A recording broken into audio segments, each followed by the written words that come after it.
Assalamualaikum Ustaz.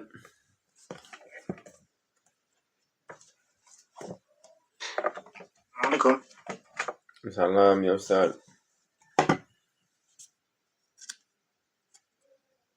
Ada Pak? Ya Ustaz.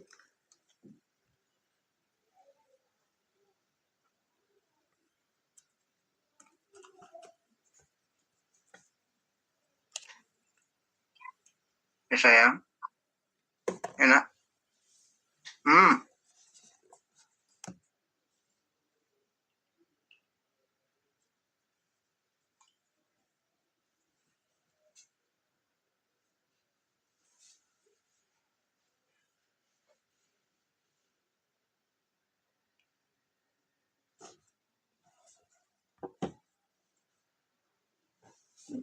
Assalamualaikum.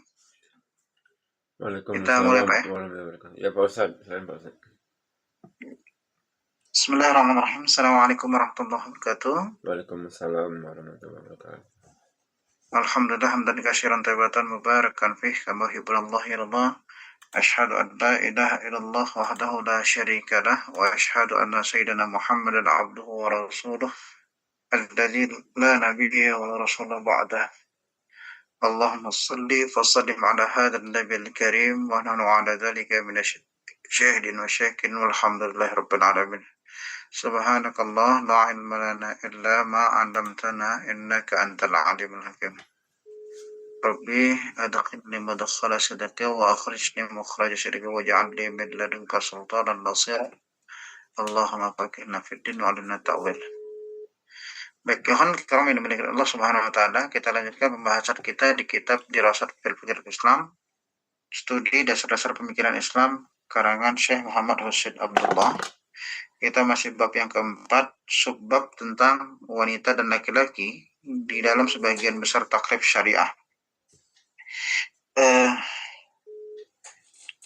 Satu perkara yang memang menarik untuk kita bincangkan adalah tentang perdebatan yang terjadi di tengah-tengah manusia saat ini, bagaimana memposisikan laki-laki dan perempuan, di mana ada kelompok-kelompok yang mengedepankan konsep gender, yang itu mereka menginginkan penyamarataan antara laki-laki dan perempuan. Hal ini adalah perkara-perkara yang tidak tepat. Kenapa? Karena ada momen-momen, ada perkara-perkara yang memang secara kodrati laki-laki tak sama dengan perempuan. Namun ada perkara-perkara yang secara posisi laki-laki dan perempuan memiliki kesempatan dan hak yang sama. Islam memberikan satu panduan yang tepat dalam perkara itu. Untuk perkara-perkara yang sifatnya kodrati, Allah Subhanahu wa taala menyebutkan laisa dzakari au unsa, tak sama laki-laki dan perempuan.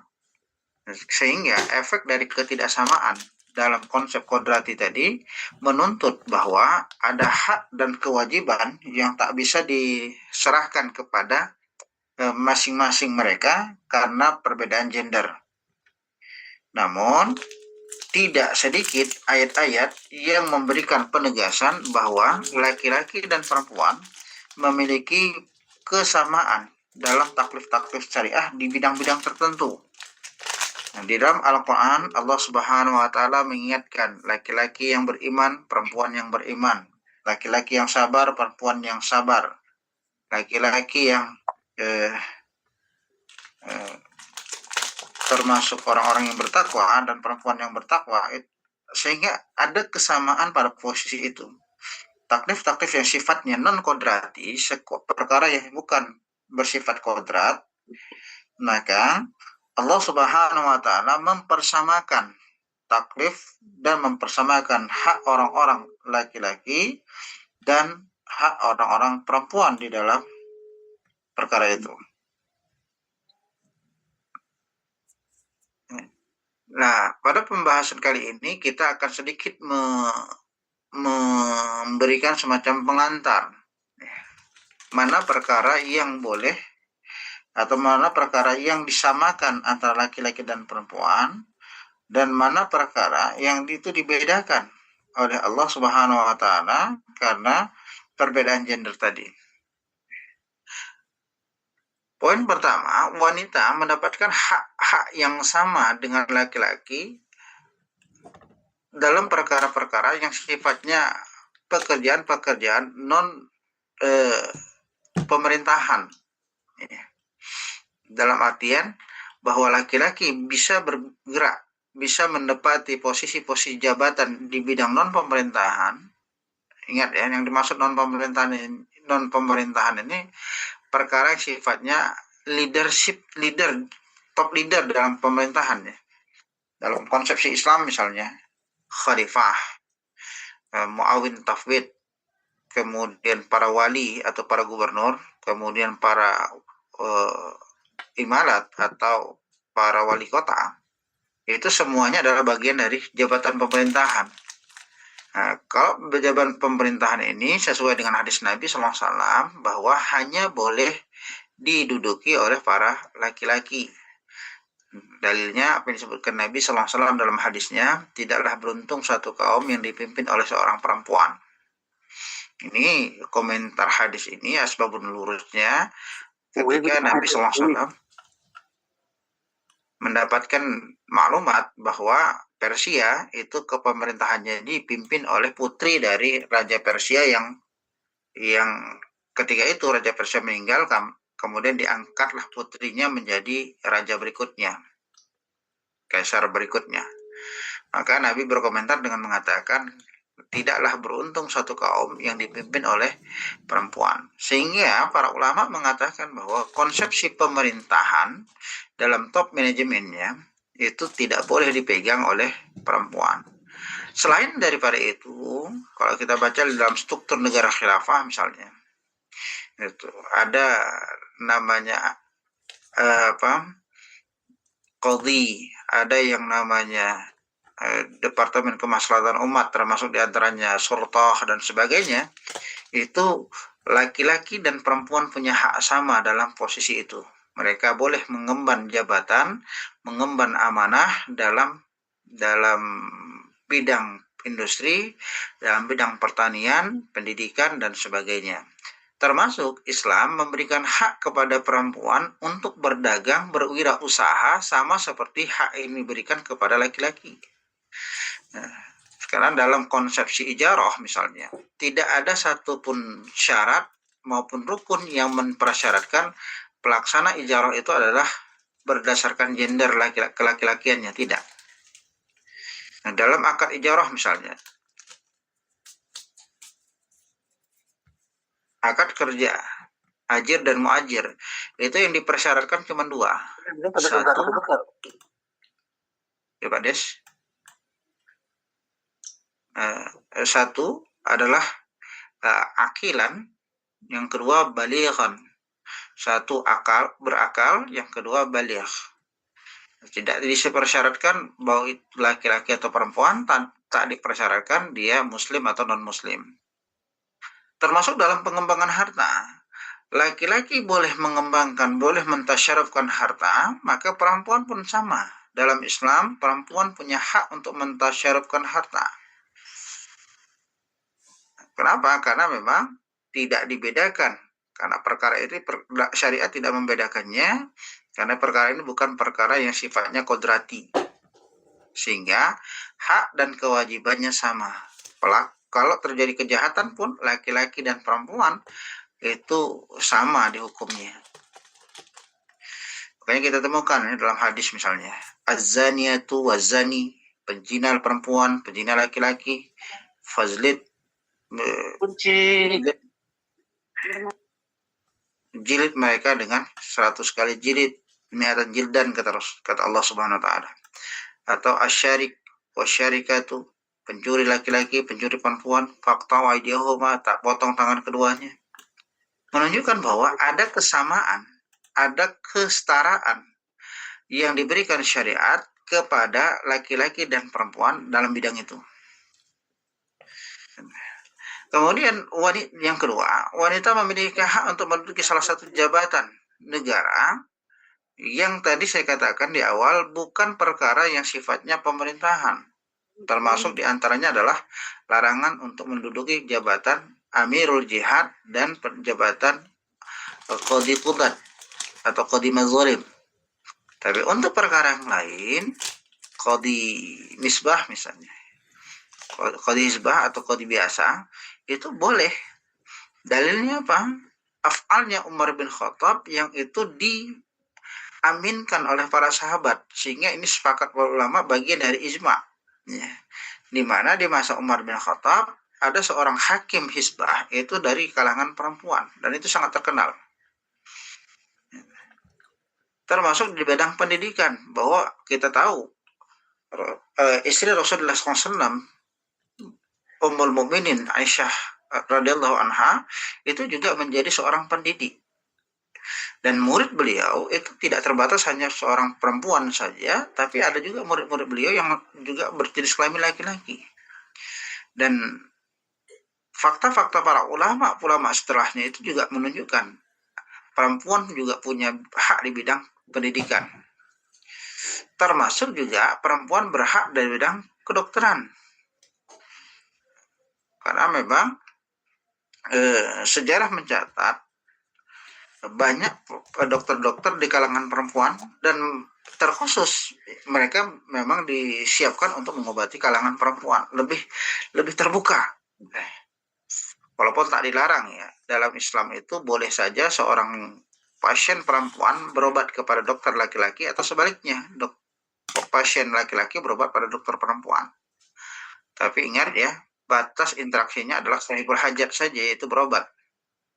Di luar itu terlarang.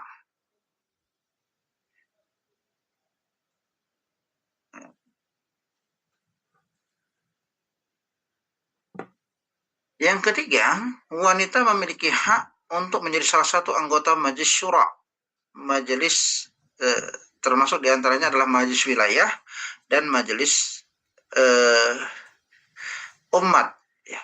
Kalau dalam konteks hari ini seperti anggota dewan DPR, yang perbedaannya parlemen hari ini dengan parlemen di masa Islam, bahwa fungsi parlemen itu cuma satu di masa Islam, yaitu melaksanakan muhasabah lil hukam,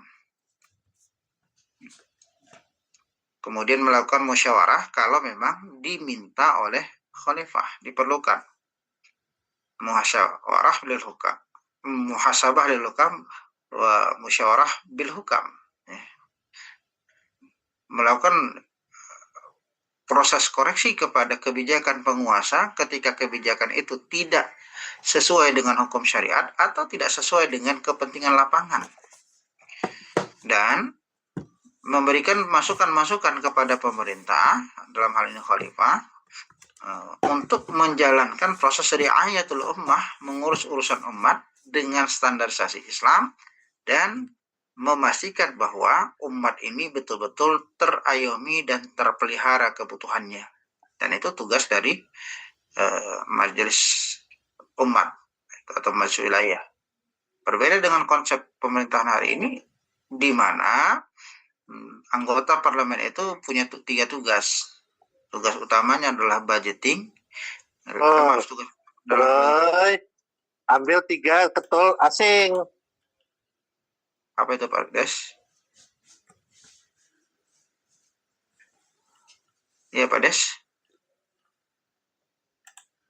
Lanjut Ustaz, mungkin beliau ke pencet Ustaz. Ya, prinsipnya bahwa parlemen hari ini apa yang mereka kerjakan itu adalah proses utamanya legislasi, dan ini keliru ya. Dalam Islam itu hak legislasi itu ada di tangan khalifah, karena apapun ceritanya nanti pertanggung jawabnya diserahkan kepada khalifah. Tidak mungkin khalifah dimintai pertanggung jawab sementara hak legislasi di tangan orang lain. Seperti bingungnya hari ini, perundang-undangan itu yang memutuskan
Dalilnya apa? Di masa Rasulullah SAW, Rasulullah SAW sendiri pernah mendapati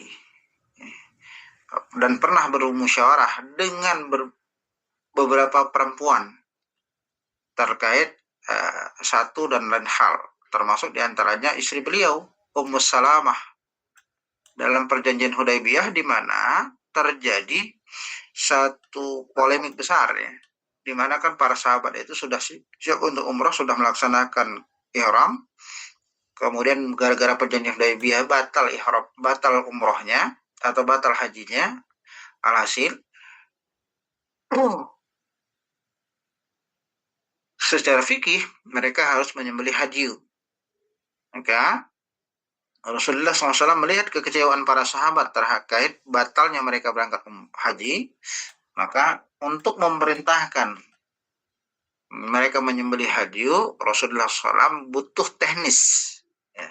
Tatanan teknis itu didiskusikan oleh Rasulullah SAW dengan Ummu Salamah istrinya, dan dapatlah satu saran bahwa Ummu Salamah mengatakan, ya sudah, gampang. Kalau kau ingin memerintahkan para sahabat, lakukan dulu sebagai teladan, insya Allah mereka akan ikut. Dan terbukti apa yang disampaikan oleh Ummu Salamah, bahwa setelah Rasulullah SAW menyembelih hadyu, maka seluruh sahabat yang tadinya agak sedikit kecewa dengan sifat manusiawi ya, bukan berarti mereka mengingkari Rasulullah SAW, karena memang dalam ayat Allah Subhanahu wa taala disebutkan oleh Allah, la yu'minuna ahadukum hatta yuhaqqimuka fi ma syajara bainahum tsumma kharaja mimma qadaita wa yusallimu taslima. Tidak beriman kalian sampai kalian menjadikan Muhammad sebagai hakim dalam perkara yang kalian perselisihkan, dan tidak ada keberatan di hati kalian atas keputusan itu, dan kalian menerima keputusan itu secara sepenuhnya tanpa sedikit pun berubah. Jadi kekecewaan itu adalah sifat manusiawi, tapi mereka tetap menerima keputusan Rasulullah SAW, karena memang keputusan Rasulullah SAW itu adalah perkara yang mutlak. Dalam prinsip keimanan kita harus paham bahwa yang paling benar dan yang benar itu hanya apa yang disebutkan oleh Allah dan apa yang disebutkan oleh Rasulullah SAW. Kalau selain itu hanya sampai pada derajat hampir benar dan mungkin benar.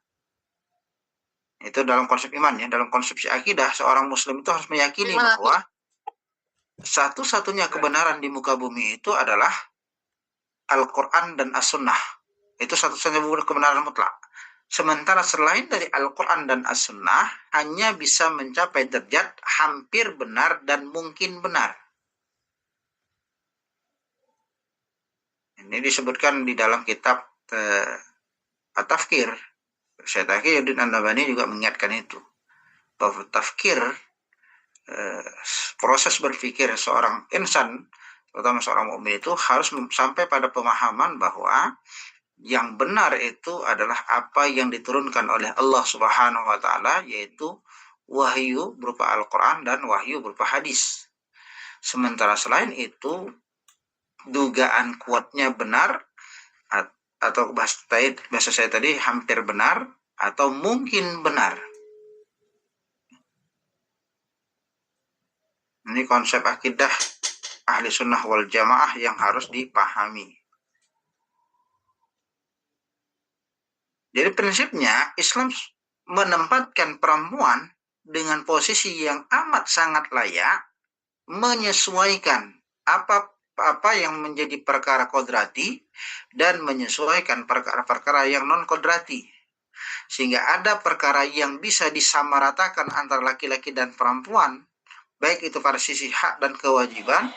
Namun ada perkara-perkara yang Allah Subhanahu wa taala sebagai pencipta manusia yang paham betul dengan kondisi manusia, memberikan semacam diferensiasi, perbedaan antara apa yang menjadi hak laki-laki dan apa yang menjadi hak perempuan, apa yang menjadi kewajiban laki-laki dan apa yang menjadi kewajiban perempuan. Contoh dalam perkara nafkah, Islam memberikan tanggung jawab nafkah kepada laki-laki dan hak nafkah kepada perempuan. Tanggung jawab untuk berjihad fisabilillah, hak dan tanggung jawab itu diserahkan Islam kepada laki-laki, tidak diserahkan Islam kepada perempuan. Namun boleh saja perempuan untuk melaksanakan jihad fisabilillah, dibolehkan. Sama seperti tanggung jawab atau kewajiban kepada laki-laki untuk melaksanakan sholat Jumat dan mubah bagi perempuan untuk melaksanakannya. Begitu juga batasan aurat. Laki-laki itu batasan auratnya sebatas lutut sampai pusat. Baik itu ketemu dengan sesama laki-laki maupun ketemu dengan perempuan yang bukan mahramnya. Sementara perempuan ada dua jenis aurat.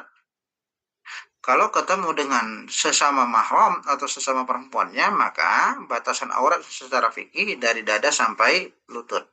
Sementara kalau bicara tentang batasan aurat kepada laki-laki ajnabi, itu kata Nabi SAW, seluruh tubuhnya kecuali wajah dan telapak tangan.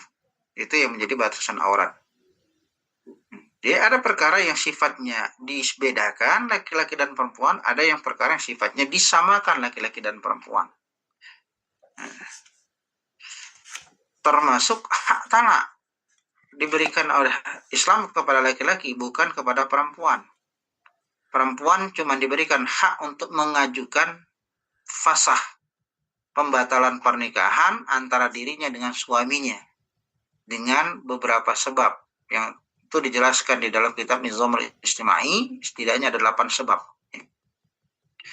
Baik sebabnya karena memang suaminya menyerahkan kepada istrinya untuk memutuskan hak talak atau tidak, atau yang kedua, suaminya mengalami hilang, tidak ditemukan kabarnya beberapa tahun, kemudian perempuan itu mengadukan kehilangan suaminya dan tidak dengan itu, atau suaminya tidak memberikan nafkah sementara suaminya mampu untuk menafkahi, atau suaminya melakukan kekerasan dalam rumah tangga yang bisa membahayakan nyawa si istri, atau suaminya punya penyakit yang itu cukup membahayakan, atau suaminya gila, maka diberikan tenggat waktu 1 tahun sampai dia sembuh dan sebagainya. Jadi ketentuan itu jelas dalam syariat. Ada perkara yang sifatnya sama laki-laki dan perempuan, namun ada beberapa perkara yang sifatnya berbeda, baik itu hak dan kewajiban antara laki-laki dan perempuan, dan itu diputuskan oleh Allah Subhanahu wa taala dengan amat sangat tepat, karena perbedaan gender dan perbedaan kodrat. Di dalam Al-Quran, Allah Subhanahu wa taala memberikan penegasan kepada kita bahwa Allah Subhanahu wa taala tidak pernah menyia-nyiakan baik amalan yang dilakukan oleh laki-laki pun amalan yang dilakukan oleh perempuan. Apa yang disebutkan oleh Allah Subhanahu wa taala? Inni la udhi'u amala amilin minkum min zakarin au unsa. Sesungguhnya tidak akan pernah kami sia-siakan amalan dari setiap amalan di antara kalian dari jenis kelamin laki-laki atau jenis kelamin perempuan.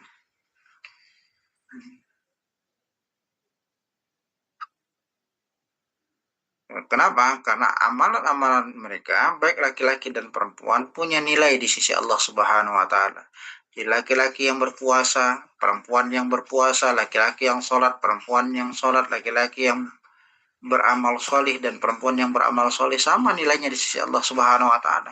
Selama mereka menjalankan itu sesuai dengan tuntunan Rasulullah SAW dan niat mereka itu ikhlas karena Allah, maka berterima tanpa melihat lagi jenis kelamin mereka, sama laki-laki dan perempuan satu kedudukan.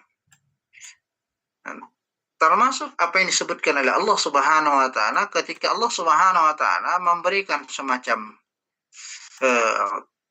motivasi kepada kita sebagai hamba Allah dengan mengatakan wala tatamannau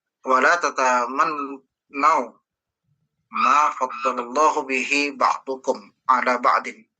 Janganlah kamu iri kepada sebahagian orang yang dikaruniakan Allah lebih banyak daripada sebagian yang lain. Lirrijalin, kepada laki-laki, nasiban mimmal iktasabu. Kepada laki-laki ada bagian yang ada pada mereka dan mereka apa yang mereka usahakan. Wal nisa'i nasibum mimma aktasabu. Dan bagi perempuan pun ada bagian dari apa yang mereka usahakan. Jadi terkait gender ini Allah Subhanahu wa taala memberikan semacam penjelasan kepada kita. Artinya tak boleh laki-laki iri kepada perempuan, pun tak boleh perempuan iri pada laki-laki. Ini kita pernah temukan di lapangan. Ada perempuan yang mengatakan, enak kali lah jadi laki-laki. Sholat bisa di masjid. Jihad fisabilillah, bisa masuk surga dia, kata perempuan itu kepada Rasulullah SAW. Sementara kami perempuan itu tugasnya di rumah. Apa kata Rasulullah SAW? Jangan iri kau. Kalau bahasa kita orang Medan. Jangan irinya kau. Kenapa? Orang tuh kalau mau masuk surga harus jihad fisabilillah, bertaruh nyawa. Kau cukup di rumah saja ketika kau lakukan 4 hal. 1, kau menjaga sholat 5 waktumu. 2, menjaga puasa fardumu. 3, menjaga kehormatanmu dan auratmu. 4, kau jaga ridho suamimu, maka kau lebih punya peluang untuk masuk surga dari pintu manapun. Artinya kekhawatiran perempuan di masa Rasulullah SAW tidak punya peluang masuk surga karena tidak bisa berjihad fisabilillah, itu dibantah Nabi SAW. Jadi ketika laki-laki punya peluang untuk masuk surga, maka perempuan juga punya peluang. Termasuk debatnya perempuan itu yang menjadi asbabun nuzul dari surat Al-Mumtahanah, Al-Mujadilah, itu bahwa permintaan mereka bahwa laki-laki punya kesempatan untuk belajar bersama Rasulullah SAW, maka mereka juga meminta. Dan itu diaminkan Rasul. Kalau tadi perkara yang meminta jihad, mereka ikut jihad fisabilillah, ikut amalan-amalan lebih untuk dilaksanakan karena gender, itu tidak diaminkan Rasul, ditolak oleh Rasulullah SAW. Tapi amalan-amalan non-gender, maka itu diaminkan oleh Rasulullah SAW. Termasuk mereka ingin belajar bersama Rasul. Maka setelah pasca itu, Rasulullah SAW membagi waktu-waktu khusus untuk kaum perempuan di kalangan masyarakat Madinah untuk belajar langsung bersama Rasulullah SAW. Termasuk perkara dosa ya. Rasulullah SAW itu menyebutkan bahwa la'anan Nabi, Nabi melaknat siapa? Para penyerupa dari kalangan laki-laki yang menyerupai perempuan, atau sebaliknya perempuan yang menyerupai laki-laki. Jadi sama saja. Laki-laki yang menyerupai perempuan dapat laknat Allah, perempuan yang menyerupai laki-laki pun dapat laknat Allah. Jadi prinsipnya Islam itu dibangun atas landasan bahwa ada perbedaan laki-laki dan perempuan yang sangat tegas dalam perkara kodratiyah. Namun ada perkara-perkara yang itu disamaratakan antara laki-laki dan perempuan, baik hak dan kewajibannya. Kenapa? Karena agama Islam ini memang agama yang sifatnya wasatiyah, pertengahan. Tidak terlalu tidak mengeneralisir harus disamakan semua, dan tidak mengeneralisir harus dibedakan semua. Tapi Islam tahu menempatkan mana yang harus disamaratakan antara laki-laki dan perempuan dalam hal hak dan kewajiban, dan ada perkara-perkara yang tak boleh disamakan antara laki-laki dan perempuan dalam hak dan kewajibannya. Wallahu a'lam, mungkin ini yang bisa kita sharingkan pada kesempatan kali ini. Silakan kepada bapak-bapak, ibu-ibu yang ingin berdiskusi atau menambahkan dari apa yang kami sampaikan, kami persilakan. Baik Pak Ustadz. Baik Bapak-Bapak ya, yang punya buku tuh halaman 210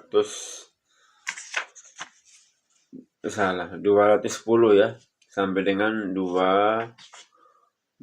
Nah, kita masuk poin 8B. Nanti insya Allah saya selepan baru poin C ya. Silakan. Tentang wanita dan laki-laki sama di dalam sebagian besar taklid syariah. Tapi ada perbedaan yang nggak sama semua ya.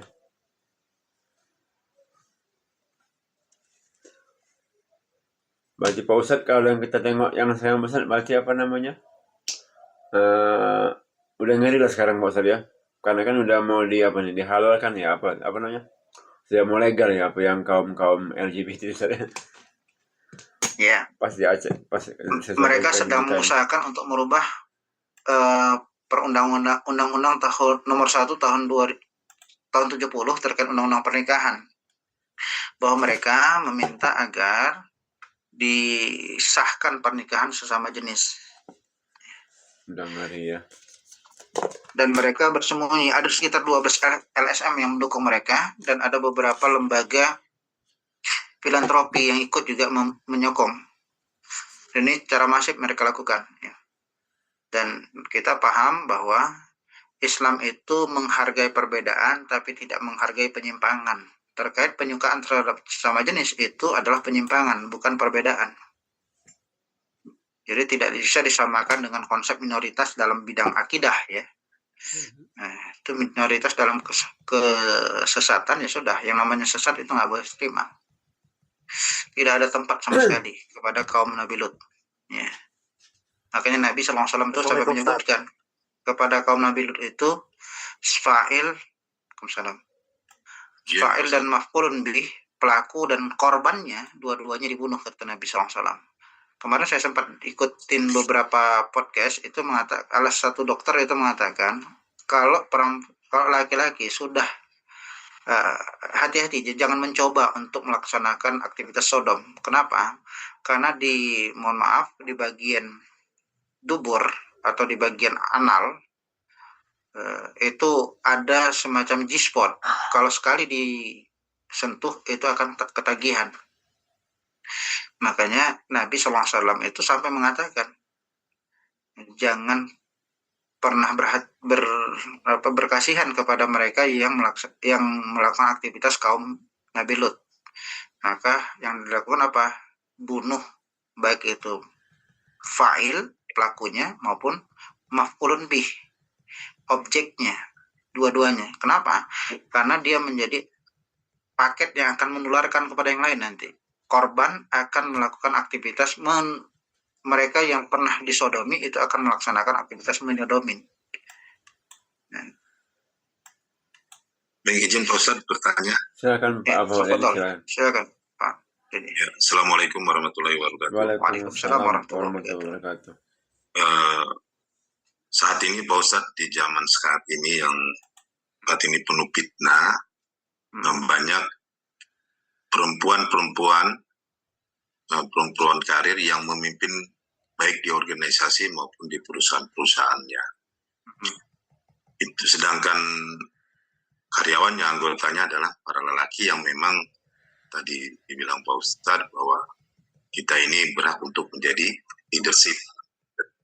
Hukumnya seperti apa ketika kita dipimpin oleh seorang wanita? Yang pertama. Yang kedua tadi tentang LGBT itu ya kan. Nah, bahwa kita juga terkadang ada, kita nggak tahu entah di mana, hukumnya seperti apa kalau kita dipimpin oleh seorang yang LGBT ini. Gitu. Bahkan dia terang-terangan gitu Pak Ustadz. Mohon izin Pak Ustadz.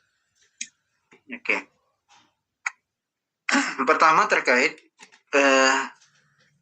apa hukum laki-laki dipimpin oleh perempuan. Lihat dulu lembaga yang dipimpin itu apa. Kalau dia lembaga negara, dalam artian kepemimpinan prinsipnya kenegaraan, pemerintahan, itu tak boleh. Jadi bukan laki-laki perempuan itu nggak boleh memimpin untuk konteks kenegaraan tadi. Bagaimana laki-lakinya? Ya, mereka pada posisi kalau mereka ridho berarti mereka meridhoi satu kemaksiatan. Tapi ketika mereka tidak ridho berarti mereka bagian dari keterpaksaan.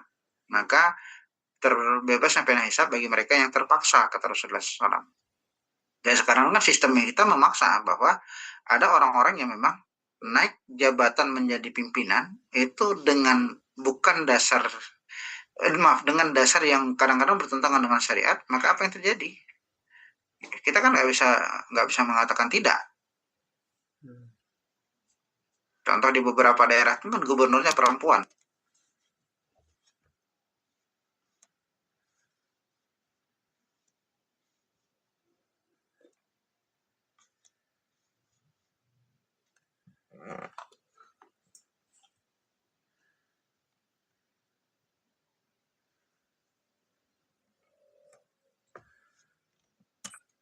Makanya kemarin tuh teman-teman itu kan kekeh mengatakan haram pemimpin kafir dan haram pemimpin perempuan. Kenapa? Karena memang itu perintah syariat. Kita mengkampanyekan itu adalah bagian dari pelaksanaan hukum syariat. Dan negeri kita sebetulnya mengaminkan itu. Dasar hukumnya apa? Undang-undang dasar tahun 1945.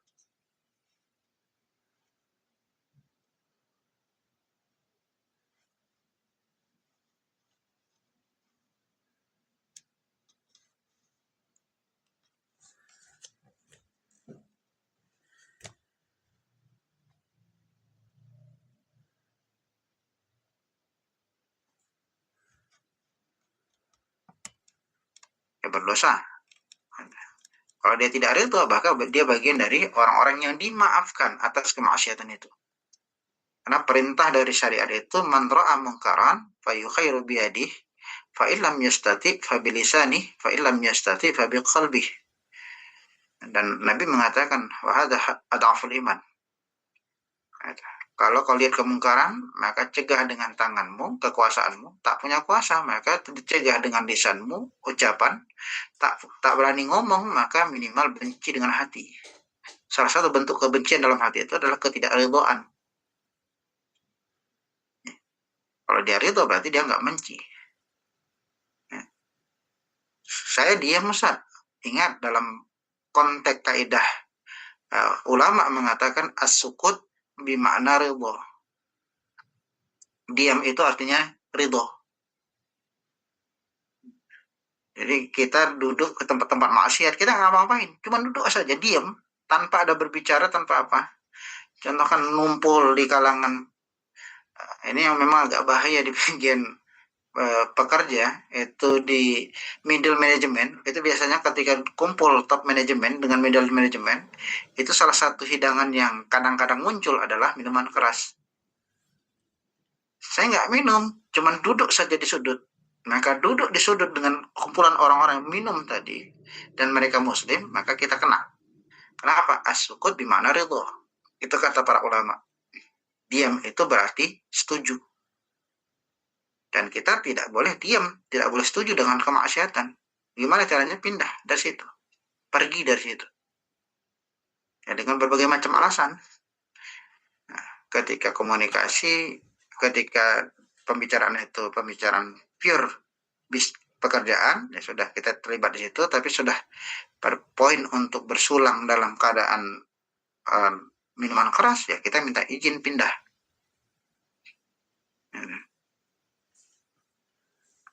Termasuk ya, kemarin tuh pernah cerita salah satu guru kami,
ini luar biasa ya, karena memang ibunya itu seorang nyai, ayahnya pimpinan pondok pesantren, ibunya seorang nyai, itu di Jawa Timur ya. Kemudian dia tinggalkan kerjaannya walaupun gajinya sudah 3 digit. ditinggalkan itu, alhamdulillah yang didapatkannya apa? Memang penghasilan dia nggak sebesar ketika dia berada di lingkungan kerja itu, tapi ketenangan dan keberkahannya jauh lebih besar.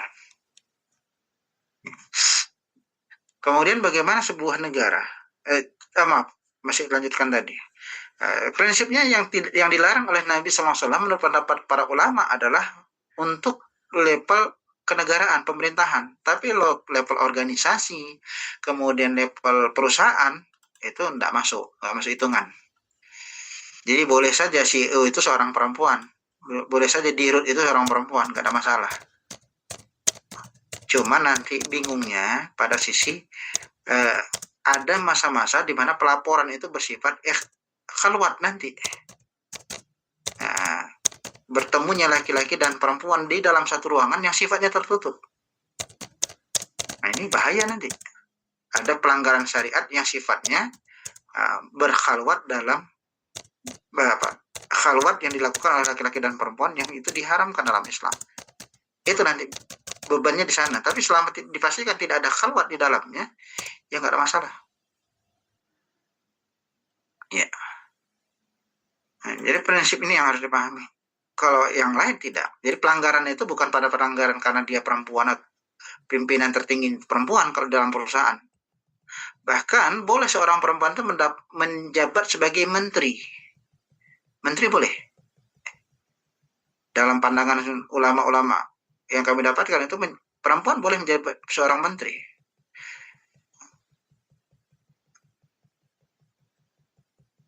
Termasuk ada pendapat yang mengatakan Kapolda juga boleh. Kapolda, Kapolres, Kapolsek. Itu boleh perempuan. Cuma nanti terhalang pada konsep-konsep gender. Kenapa? Ketika mereka harus melakukan safar, harus ditemani mahram. Ketika mereka akan menerima laporan, contoh Kapolda itu kan akan ketemu dengan para intel mereka. Intel mereka kadang-kadang ada beda jenis kelamin. Itu pertemuan sifatnya tertutup, di ruang tertutup. Jadi khalwat nanti. Sementara kalau nggak tertutup begitu, bahaya. Informasi itu nggak bisa lepas. Cukup 2 telinga, cukup 4 telinga yang mendengar, nggak boleh lebih. Karena informasi-informasi yang sifatnya tertutup itu harus dibuka secara tertutup, kan begitu biasanya. Itu kendala-kendala yang mungkin terjadi kalau ternyata pelakunya adalah pemegang tampuk kekuasaannya adalah perempuan. Tapi ingat yang dilarang itu cuman ke tingkat pemerintahan. Kalau dalam Islam itu, kalau konteks sekarang, presiden dan wakil presiden, gubernur dan wakil gubernur, bupati dan wakil bupati. Kemudian MK, ketua MK, kemudian ketua MA, itu tidak boleh perempuan. Dalam konteks sekarang. Ketua DPR berarti kan? Kalau ketua DPR masih boleh. Ketua DPR, ketua MPR, karena bagian dari tim MPR DPR itu tidak ada urusannya dengan pemerintahan. Cuman masalahnya sekarang kesalahan dalam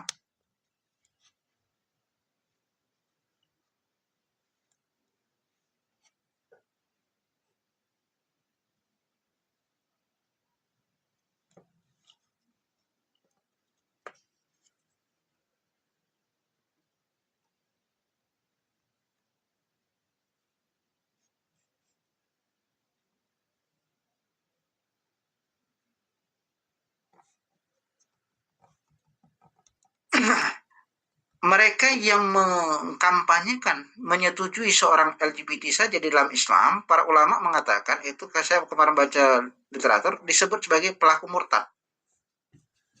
Kalau ada yang lihat kemarin status saya di WA, itu ada semacam stiker yang saya ambil dari beberapa literatur itu, yang itu disebutkan orang yang mengkampanyekan atau menyetujui proses LGBT dikategorikan sebagai pelaku murtad. Dia bukan pelaku, tapi sekedar mengkampanyekan, menyetujui, seperti yang terjadi pada istri Nabi Lut alaihissalam. Istri Nabi Lut itu dia tidak pelaku LGBT, tapi dia mengkampanyekan dan memberikan dukungan kepada pelaku LGBT, maka dia kategorinya murtad. Konon lagi pelaku LGBT. Pelaku LGBT itu jatuhnya adalah fasik. Sehingga mereka tidak ada hak untuk dilakukan fardu kifayah ketika dia wafat. Itu pendapat para ulama yang lantas bagaimana kasus sebuah lembaga, sebuah negara yang dipimpin oleh pelaku LGBT. Ingat, ketika ada melihat kemungkaran, tugas kita jangan diam, tapi lakukan 3 hal tadi. 1, rubah dengan kekuasaan, tak punya kuasa rubah dengan omongan, tak berani ngomong, rubah dengan hati, munculkan kebencian, ketidakridhaan pada itu. Kalau kita ridho, berarti kita bagian dari ridho kepada maksiat. Kata para ulama, ridho kepada diam terhadap kemaksiatan sama dengan maksiat juga. Nah, tapi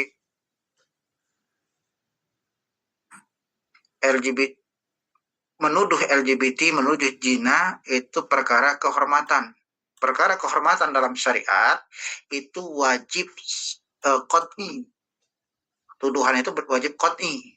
Apa membuktikan qot'inya? Harus ada saksi yang melihat proses perzinahan atau proses LGBT itu, yaitu masuknya pedang dalam sarung.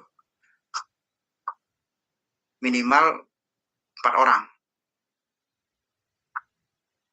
Nggak bisa kila-wakila ya katanya. Walaupun mungkin ada penampakan-penampakan sifatnya fisikal. Tapi ingat, penampakan fisikal itu belum membuktikan apapun. Bahkan dalam konteks perzinahan misalnya, itu dalam kitab sistem sanksi, Nizam Uqubat disebutkan bahwa tidak dianggap menyaksikan perzinahan ketika dia menemukan laki-laki dan perempuan telanjang dua-duanya di dalam ruangan. Tapi tidak dalam kondisi terjadi penyatuan tubuh. Itu belum dianggap terjadi perzinahan. Mungkin sudah hampir berzina, tapi belum tentu berzina. Jadi seorang hakim kalau nanti mendapatkan ada seorang saksi mengatakan, apa yang kau lihat? Aku ketemu waktu gedor kamarnya itu mereka dalam keadaan telanjang. Laki-laki dan perempuan itu telanjang. Apakah terjadi proses masuknya pedang dalam sarung? Bertemunya 2 kelamin? Oh, nggak tahu aku kan. Kalau nggak tahu itu dianggap belum. Tapi yang dianggap benar itu persepsinya, oh aku nampak proses dua-duanya masuk dalam sarung, timpa-timpaan, dan kemungkinan besar, dugaan besarnya itu mereka sedang bersenggama. Dan itu pun masih dianggap belum, sampai dia betul-betul melihat secara jelas nyata bahwa terjadinya proses masuknya pedang dalam sarung, bertemunya 2 jenis kelamin tadi.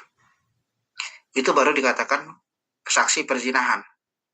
Nah, lantas kalau ternyata 2 melihat langsung, 2 lagi melihat dalam proses ketelanjangan saja, apa yang terjadi? Maka hakim itu punya kewajiban untuk menuntut kepada si pelaku untuk bersumpah bahwa mereka tidak berzina. Dan sumpah mereka itu dianggap sah. Karena dalam syariat itu, dalam kaidah itu disebutkan bahwa seorang penuntut itu wajib menghadirkan saksi dan bukti, sementara seorang yang dituntut wajib bersumpah. Itu dalam konsepsi Islam ya. Allah a'lam. Ini kali Ustaz, LGBT ini kok semakin dibahas mungkin orang-orang semakin senang kali.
fakta mengejutkan bahwa LGBT hari ini berdasarkan pengakuan pimpinan daerah, ini mohon maaf saya sebutkan daerah, tapi bukan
aktivitas LGBT itu sudah cukup lama. Bahkan kalau kita baca di proposal jending yang dimiliki oleh Yahudi itu di kitab ayat-ayat setan, itu salah satu poin yang mereka akan kampanyekan itu adalah LGBT tadi. Bagaimana LGBT itu diterima oleh masyarakat. Itu. Boleh nanti dibaca di buku ayat-ayat setan punya Yahudi, 40 ayat-ayat setan itu salah satunya adalah bagian mengkampanyekan LGBT tadi. Dan artinya kita menceritakan ini bukan bagian dari kita menyuarakan, tapi bagian dari kita harus melakukan proses ekstra keras untuk memproteksi keluarga kita, memproteksi orang-orang yang kita kenal di sekitaran kita, agar mereka paham bahwa LGBT ini bukanlah suatu perkara yang sifatnya boleh ditolerir sebagai bagian dari perbedaan antara satu keinginan dengan keinginan lain. Tapi ini perkara yang sifatnya penyimpangan. Bahkan hari ini LGBT itu terjadi perdebatan di kalangan parlemen itu mengatakan apakah ini penyimpangan bukan. Ini yang repot. Apakah ini penyakit atau bukan? Kemarin makanya salah satu panelisnya itu seorang psikolog, dosen di USU itu mengatakan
Memang iya apa saya juga dapat kabar sama narasumber saya, memang di Padang itu sudah ngeri memang. Banyak udah masuk apa yang itu tadi LGBT itu.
Karena nggak tegas pemerintah, masih pelin-pelan.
Iya,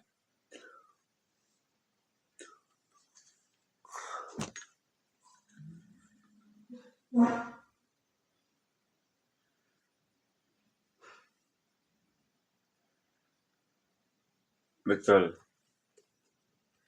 Baik, apa?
Iya.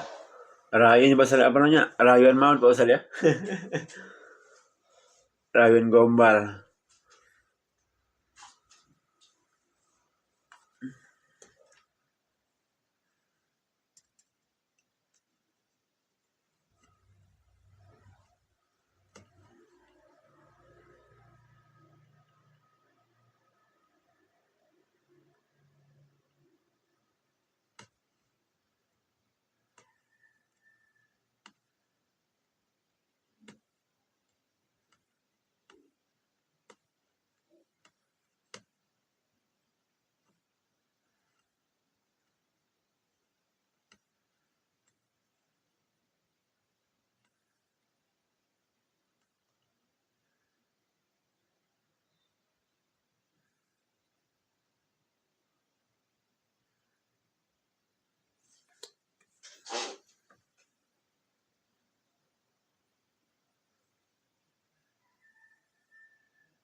Dalam dengan menjaga konsepsi aurat laki-laki dan perempuan, laki-laki dan laki-laki, perempuan dan perempuan. 2. Pengharaman ikhtilat. 3. Pengharaman menceritakan tentang hubungan persetubuhan antara seorang laki-laki dengan seorang perempuan kepada laki-laki atau perempuan lain. 4. Larangan tidur satu selimut antara laki-laki dan laki-laki, perempuan dengan perempuan, atau laki-laki dan perempuan yang bukan halal. Kalau suami istri boleh. Kemudian menjaga tontonan. Kenapa? Karena Islam paham betul bahwa maklumat itu bisa merubah afkar. Salah satu unsur maklumat itu apa? Apa yang dilihat oleh mata, apa yang didengar oleh telinga, apa yang disaksikan oleh panca indera. Dan itu kan dikontrol. Sekarang maklumat yang terjadi apa? Sosial media kita berantakan. Contoh, saya pernah hampir malu saya dibuat oleh salah satu aplikasi di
keluarga kita, terutama dari perkara itu.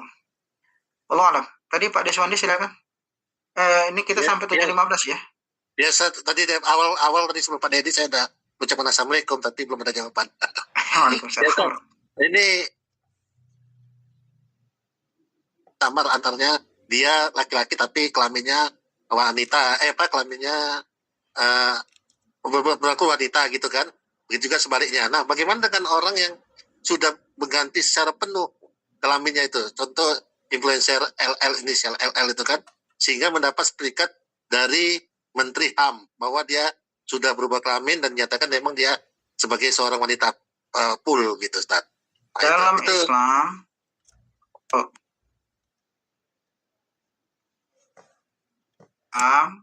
yang menentukan kelamin seseorang itu adalah sifat oleh Allah ketika dia lahir.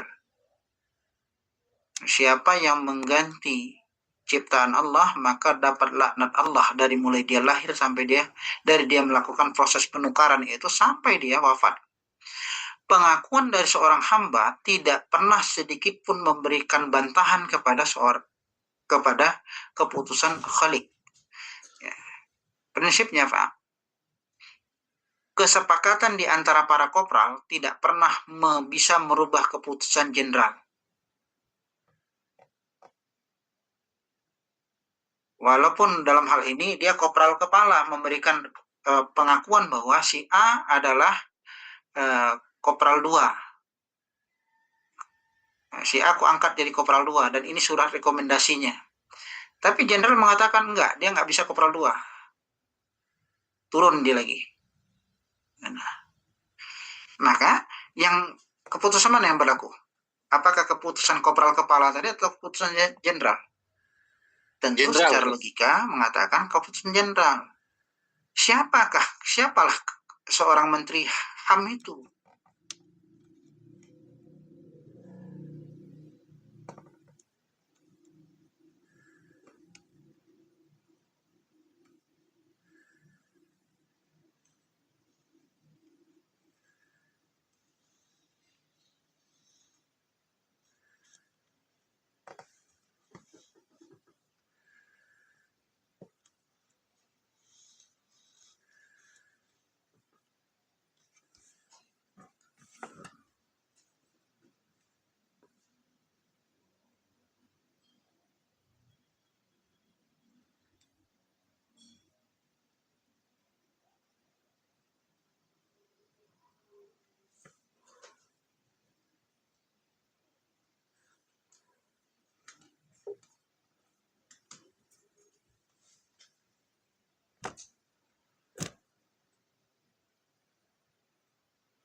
Dikembalikan status pelaksanaan fardu kifayah sesuai dengan kelamin asal.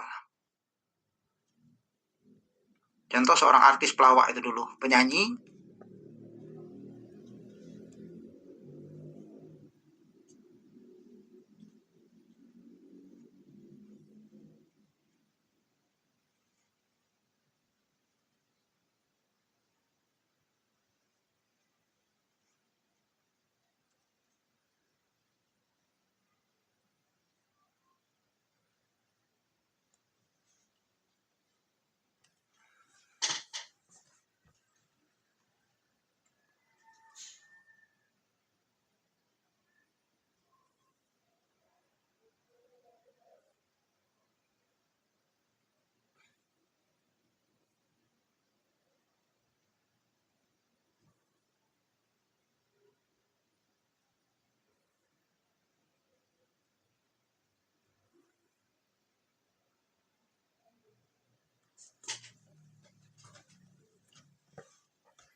Orang yang dilaknat oleh Allah walaupun dimaklumi oleh makhluk, nggak ada berlaku kemakluman itu. Orang yang dibenci oleh Allah, walaupun dicintai oleh makhluk, tak berlaku kebencian itu. Maaf, tak berlaku kecintaan itu. Begitu sebaliknya. Karena makanya harus ada konsep pemahaman bagi kita bahwa segala perkara yang terjadi pada kehidupan kita di dunia ini ada korelasinya dengan kehidupan akhirat. Makanya Allah Subhanahu wa taala kan mengingatkan kita, ya ayyuhalladzina amanu ittaqullaha wal tanzur nafsun ma qaddamat lighad. Wattaqullah innallaha khabirum bima ta'malun. Konsep ayat itu mengajarkan kepada kita untuk petakan hidup dari akhirnya, dari titik finish. Kalau kita gagal memetakan hidup dari titik finish, maka kacau nanti. Seorang pelatih yang baik itu, ketika dia mampu merancang strategi, pada tatanan apa? Dia memulai pada sisi bagaimana mencetak gol. Atau bagaimana menuju kemenangan. Target akhirnya adalah kemenangan. Baru dia merancang, ini dilakukan begini, ini harus begini, harus begitu. Sama seorang mahasiswa, kenapa ada mahasiswa abadi? Itu biasanya muncul dari mereka yang memang dari awal tidak pernah merancang berapa tahun dia mau kuliah, apa targetnya. Ketika dia nggak punya target, ya sudah selesai urusannya. Dan para motivator juga mengarahkan itu. Ya, Islam juga mengarahkan begitu. Jadi prinsip ini yang harus dipahami. Ya, kalau dia berubah kelamin tadi, ingat ya, statusnya tetap diperlakukan dengan kelamin awal. Kecuali dia memang bi-gender. Memang punya dua gender. Gitu. Allah alam, mohon maaf atas segala kesilapan. Kita cukupkan dulu ya. Insya Allah nanti mudah-mudahan kita bisa lanjutkan di pekan ke depan. Ini alhamdulillah saya kemarin sempat minta tolong sama kawan roker jam. Dia masuk jam pertama, saya nanti masuk ke jam kedua. Mudah-mudahan kalau dia bisa berlanjut gini, kita bisa agak aman, agak nyantai kita sharingnya sampai jam 7.15. Tapi kalau nanti dia minta ulang lagi, mau nggak mau ya seperti semalam ya, 7:15 kita sudah berhenti. Terima kasih, mohon maaf atas segala kesilapan dan kekurangan, pada Allah kami ampun. Sama-sama kita istighfar, astaghfirullahaladzim, astaghfirullahaladzim, astaghfirullahaladzim, alladzi la ilaha illa huwal hayyul qayyum wa atubu ilaih. نعوذ بالله السميع العليم من الشيطان الرجيم بسم الله الرحمن الرحيم الحمد لله رب العالمين حمدا داعما حمدا شاكرا حمدا نعمه يكافئ مزيده يا ربنا لك الحمد ولك الشكر كما ينبغي لجلال وجهك الكريم وعظيم سلطانك رب اجعلنا مقيم الصلاة ومن ذريتنا ربنا إنك أنت السميع الدعاء اللهم علمنا ما علمتنا إنك أنت العليم الحكيم اللهم نور قلوبنا بنورات هدايتك كما نورت الأرض بشمسك أبدا أبدا اللهم أصلح لنا في أمورنا في الدنيا والآخرة اللهم علمنا اللهم ربنا تقبل دعاءنا إنك أنت السميع الدعاء ربنا آتنا في الدنيا حسنة وفي الآخرة حسنة وقنا عذاب النار والحمد لله رب العالمين. Mohon maaf. Assalamualaikum warahmatullahi wabarakatuh. Waalaikumsalam warahmatullahi wabarakatuh. Syukran Ustaz, jazakallahu Ustaz atas ilmu waktu yang disampaikan. Semoga bermanfaat untuk Bapak Ibu yang ada di tempat pagi hari ini. Semoga Ustaz diberi kesehatan, dimudahkan segala urusannya, dilancarkan segala rezekinya. Amin. Dan juga semoga Bapak di sini ya, kita sama-sama dengan kesehatan. Yang masih punya utang semoga mudah untuk melunasinya. Yang masih sakit semoga cepat sembuh. Yang punya usaha semoga usahanya lancar. Dan juga semoga hari ini apa yang kita kerjakan mendapatkan keberkahan dari Allah Subhanahu wa taala ya. Amin ya rabbal alamin. Baik ya, kita tutup dengan membaca hamdalah. Alhamdulillahirabbil alamin. Dan juga doa akhiratul majelis. Subhanallah wa bihamdika asyhadu an la ilaha illa anta astaghfiruka wa atubu ilaik. Wabillahi taufiq wal hidayah. Wassalamualaikum warahmatullahi wabarakatuh. Waalaikumsalam warahmatullahi Syukran ya Pak Ustaz. semuanya. Ya Pak Ustaz, syukran Pak Ustaz. Ya, Assalamualaikum.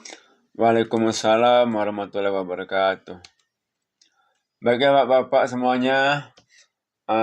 Ini sudah tanggal 28 ya, yang membayar uang tabarruah juga kami persilakan lah ya.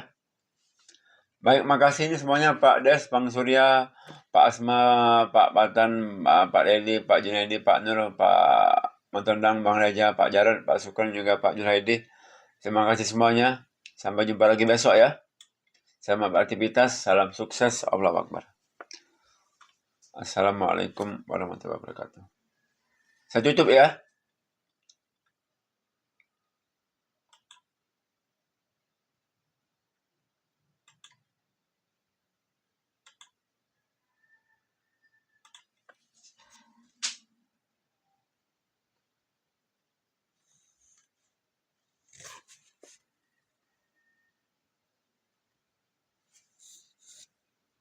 Oke, makasih. Dan di TikTok makasih ya. Sampai jumpa besok ya. Saya tutup ya. Assalamualaikum warahmatullahi wabarakatuh.